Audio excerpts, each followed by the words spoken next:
Alright guys, welcome back into another preseason DFS video. This week we got the week 1 coverage for the preseason. Alright guys, so just going to be doing a little breakdown of the video. So I want to mention I'm going to be doing a game by game breakdown. And the reason I'm doing this is because I like to do team stacks. And also because when the information comes in tomorrow, I am recording this on Wednesday, when the information comes in we'll be able to narrow down our player pool a little bit more as well. So you kind of can use that as a tool. I also do want to mention, we had a good week last week with the Hall of Fame game. I had a bunch of people, tweet me or tell me on the Patreon page that they had a good week. I did bring up the Patreon page, so if you guys want the premium content, the NFL DFS membership, head on over to the Patreon page. The link will be in the description below. But let's get into the player pool. Alright, so we're going to start off with the Jets and the Giants. And this is a game that I personally don't really like that much. We got quarterback Daniel Jones here. That, he's the only real appeal to this game that I think that, I like. He should play about a half, but he should be going against the first, second, and third stringers, which to me that doesn't sound too appealing. It's going to be his first game. Kind of needs to get settled in. I'm a little bit worried about that, but, he'd be the only one that I'd really think about playing. The running back situation here is kind of one to monitor. They don't have that many running backs, only 6, so I think one of them should get a decent amount of work. Maybe that's Rod Smith, the former Cowboys running back, but, I'm just not really sure, and I haven't seen that much information out there. Now, we know the Giants are banged up at the receiver position, and maybe the one that gets some run is Eba Edateo, who was kind of a preseason darling for them last year. He didn't do that much throughout the preseason, but they did like what he did in camp. He was on the practice squad for a little bit. Now he's back because of the injury, so he kind of needs this opportunity to play well and make the team or even make the practice squad again. Not much I like out of the tight end here. All right, let's get into the Jets.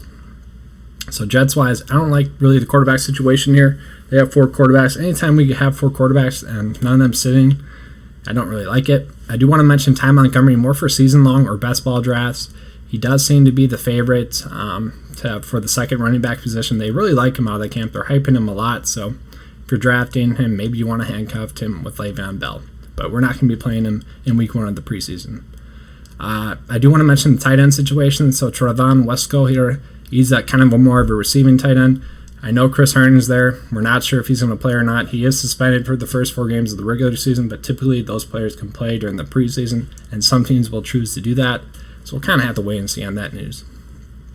All right, getting into the next game, we got the Buffalo Bills here.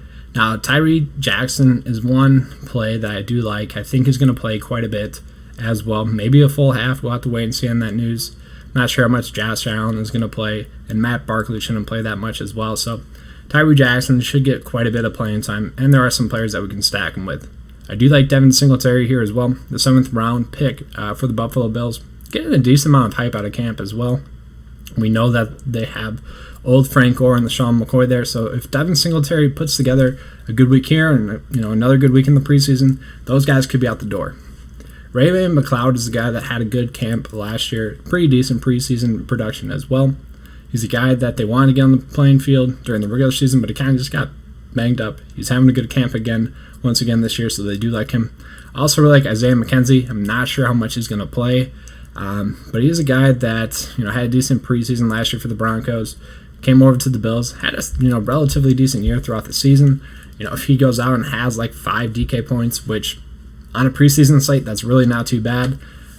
So he's a guy that kind of holds value if you're trying to stack someone with Tyree Jackson. You can maybe go with those 2 receivers.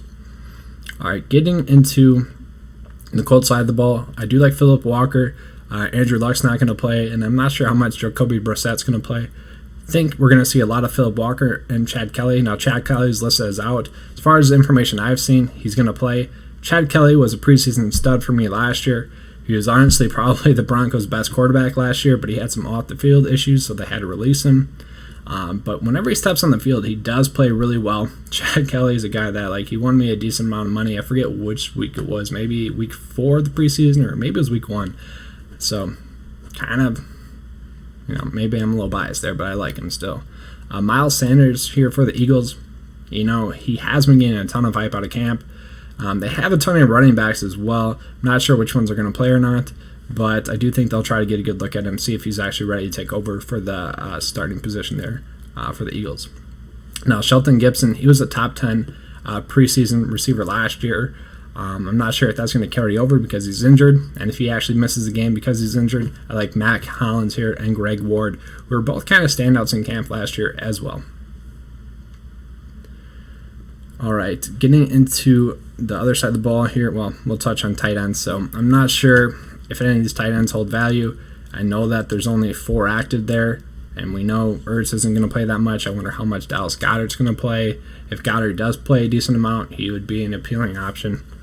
All right, now we're getting to the other side of the ball. So if Ryan Tannehill, so the Tennessee Titans only have 3 quarterbacks. If Ryan Tannehill gets a decent amount of playing time, he's going to be going probably against the second and third stringers. If that's going to be the situation, I got to imagine that he's going to be able to score a touchdown.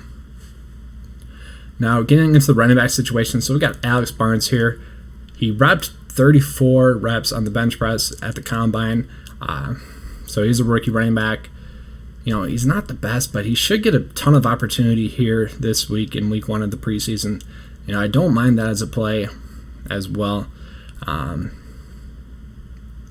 Now, that's really all the plays I like from that game. Let's move on to the next one. So we've got the Redskins here. Dwayne Haskins should play quite a bit. We know Alex Smith is out. Colt McCoy's not going to play. That kind of just leaves Dwayne Haskins maybe to play a half. We'll have to wait and see on the news of that, but he does seem like a decently appealing option.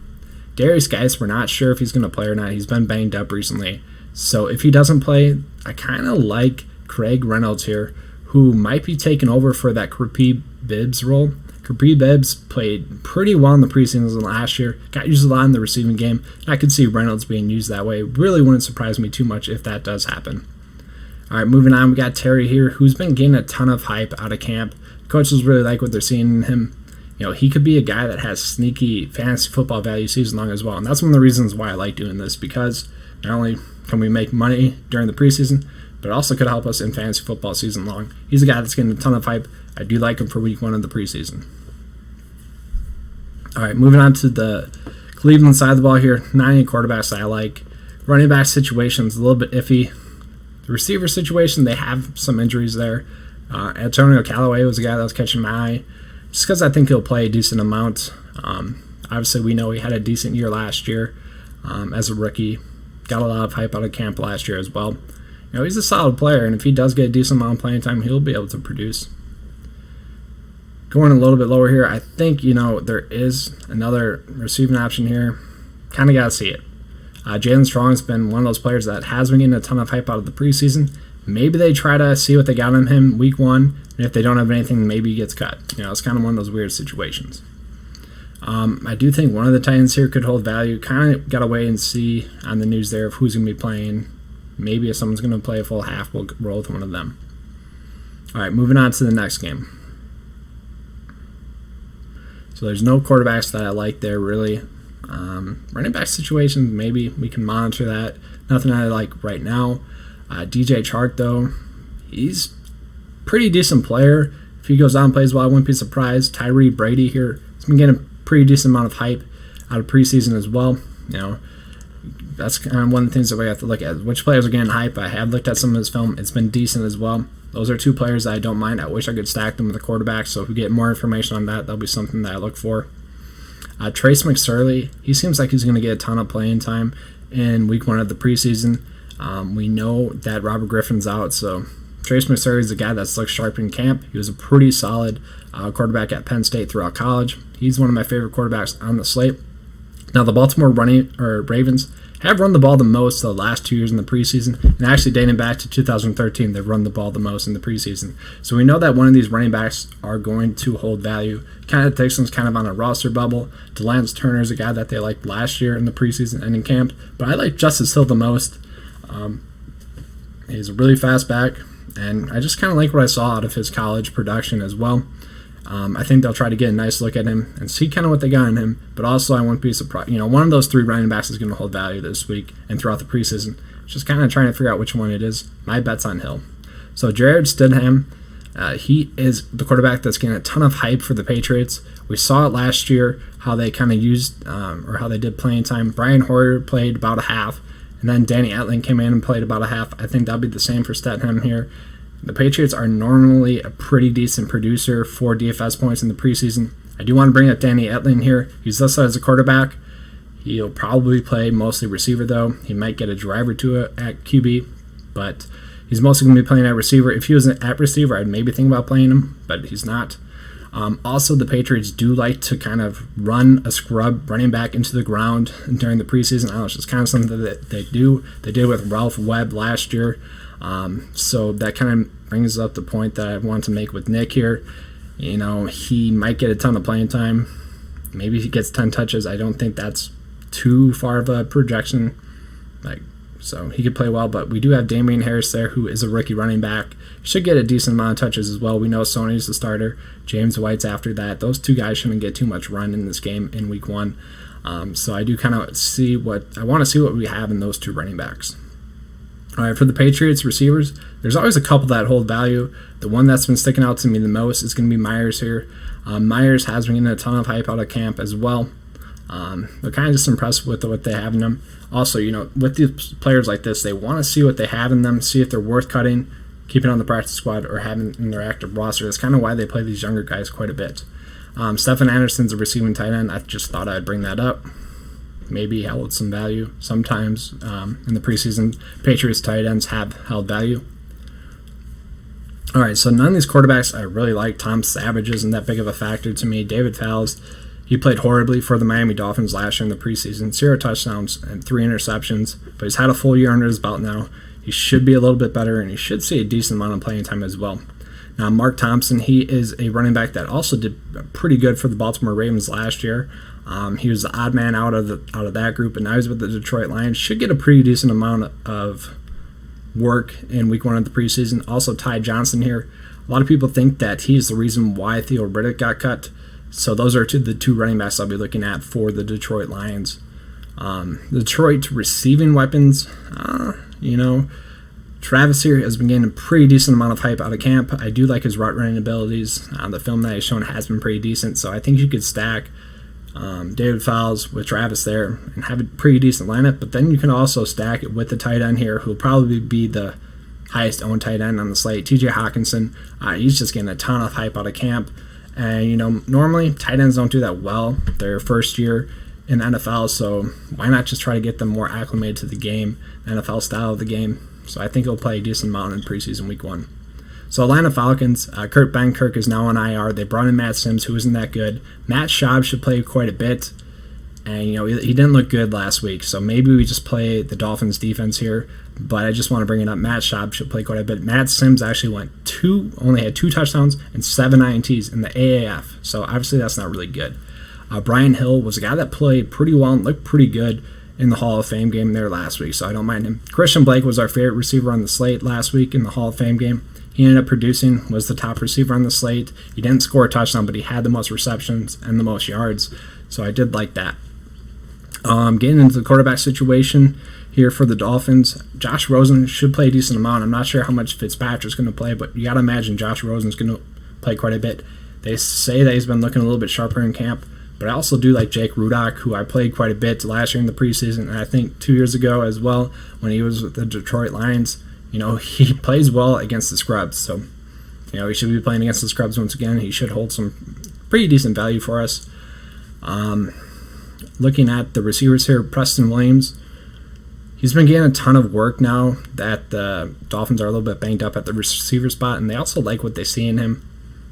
So I think he's going to be one of the receivers I own quite a bit just based on how much he's going to play. I do like what we've seen him out of camp as well. All right, moving on to the next game here. Let's look at the quarterbacks. So there's 4 here. I don't really like that, but I kind of like them all. So if we do hear that one of them is going to play a half, might be something worth monitoring. Reggie Bonifone here, he is kind of getting a ton of hype out of camp. News has broke that he's going to play quite a bit in the preseason as well, so we'll be able to get a good look at him. Might be a decent option in week 1 of the preseason, but I do worry that he might be highly owned because of all that news that it's broke. That's really all that I like out of the Panthers here. Let's move on to the other side of the ball. We got quarterback Tyler Bray. So the thing that I like about Bray is that the Bears quarterback situation is exactly the same as it was last year. Tyler Bray last year in preseason week 1 threw the ball 27 times. Okay, that was a ton. And I don't see a reason why he wouldn't do that again. He should be a year better and have better stats. Ryan Nall is a guy that should benefit from kind of a smaller backfield in Chicago. He did pretty well in the preseason last year. Week 1, he had 95 yards rushing on 9 attempts. I don't like him too much, so Tyquan Mizzle is actually listed as a receiver right now. I do think that they might give David Montgomery a look as well, maybe around 5 touches. I'm not sure he's going to play too much, but if we get news that he's going to play a decent amount, then I'm going to like him a lot as a play. So Javon Wins was my top receiver last year. Talked him up the most out of anyone. I was first on him. I like him again this preseason. He should see a decent amount of playing time. Anytime that guy gets on the field, he produces and looks good doing it. And I just like what he's able to produce. So I really like stacking Tyler Bray and Javon Wims. And then also you could roll a Tanner Gentry there, who played pretty decent in the preseason last year. I'm not sure if Riley Ridley is going to play or not. He's kind of been banged up. We'll have to wait and see on that news. Moving on to the next game here. So Houston, A.J. McCarron got injured on Tuesday. He is not going to play. They're going to need to replace him because they have veteran quarterback Joe Webb, and that's about it. So obviously they got Deshaun Watson, but you got to expect that if they don't bring in a quarterback, Joe Webb is going to play a ton, okay? Joe Webb has held some pretty nice preseason DFS value before, but it's looking like he's going to be a popular play, and I do like him a lot. I would imagine that the Texans do bring in a quarterback, but it's hard to imagine that quarterback getting a ton of reps with only one practice under their belt. So we'll have to wait and see on that, but I do like Joe Webb quite a bit in the preseason week 1. So Buddy Howell is one that I want to bring up as well. He looked really good for the Dolphins last year in the preseason when he got the touches, and honestly I really like the film. I think he might be one of the reasons why they let go of Deonta Foreman. I'm excited to see what that guy can do this week on Thursday. Then going a little bit lower, I was trying to find a receiver to stack him with. There really wasn't anything there. I just kind of highlighted a couple there. If you want to roll with them, you can, but they're not going to be plays that I actively go on and seek. One player that I am going to go on and actively seek is actually going to be Dexter Williams here. So Dexter Williams should get a ton of playing time. Aaron Jones is banged up. Jamal Williams is banged up. They brought in Corey Grant. He's banged up. Terrell Carson is banged up. Dexter Williams should get a ton of playing time. Heck, the fullback Danny Vitale, sorry, I messed that up. Danny Vitale might get a ton of playing time as well. That's how banged up they are, so we'll have to wait and see. Jake Kummerow, preseason stud last year. He's been getting a ton of hype out of camp again. Not sure how much he's going to play, but if he plays around 6 series, maybe 5 series, it's hard to imagine him not doing well. I would imagine if he does play that much, he's going to at least have 4 receptions, probably 7 DK points with the upside to score a touchdown. Robert Tonyan, the former college receiver, had a really good camp last year. Splashed like in one game during the regular season. Now he's having a really good camp again, getting a ton of praise from both Aaron Rodgers and Coach LaFleur. So yeah, I'd like him a lot as a tight end option. There's not a ton of good tight end plays. We only really had 3 or 4 on the slate as well. So he's not going to be a bad player. Trez Newsome, he had a great preseason last year. I think he'll get a decent amount of playing time again on week 1, so we'll have to see on that, but I do think he will. It kind of seems like more of a gamble.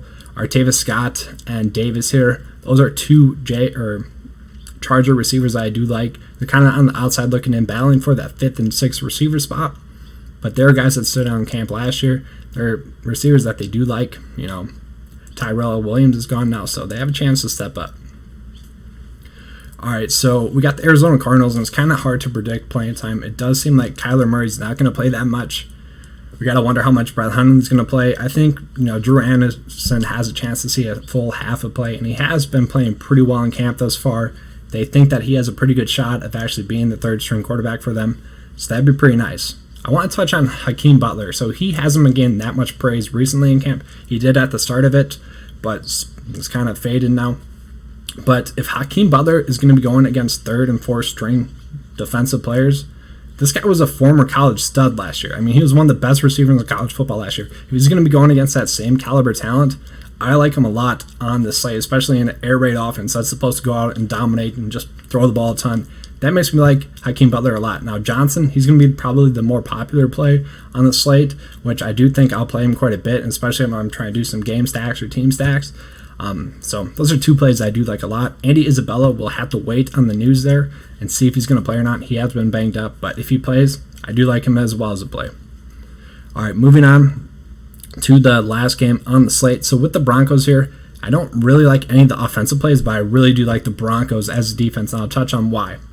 So Doesn't look like Russell Wilson's going to play. It looks like we're going to see a ton of Geno Smith and Paxton Lynch. They'll probably both play about a half.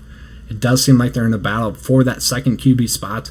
Now, they both played pretty decent in the preseason last year. They both threw for 2 touchdowns, which is okay. And, I'm not sure we could project them to score a touchdown, but, the likelihood has got to be there. The focus that I want to have here is on the running back situation. They're pretty banged up there. And J.D. McKissick and Bo Scarborough should see a ton of run. That is if Rashad Penny here doesn't get some good amount of carries as well. They like the running back group there in Seattle. Maybe they'll use this game to give Rashad Penny some carries. I wouldn't imagine that Carson gets that much run, but they are pretty banged up there in the running back spot. So John here, he is a receiver that has tremendous footwork. He's really quick footwork. They like what they see in him so far in camp.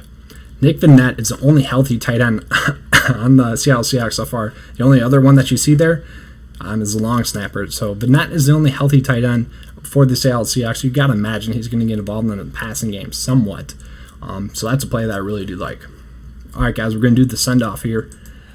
So if you like this video, please give me a like and subscribe. As always, I appreciate it. If you guys want to see more exclusive coverage, the premium coverage, check out the NFL DFS package. The link will be in the description below.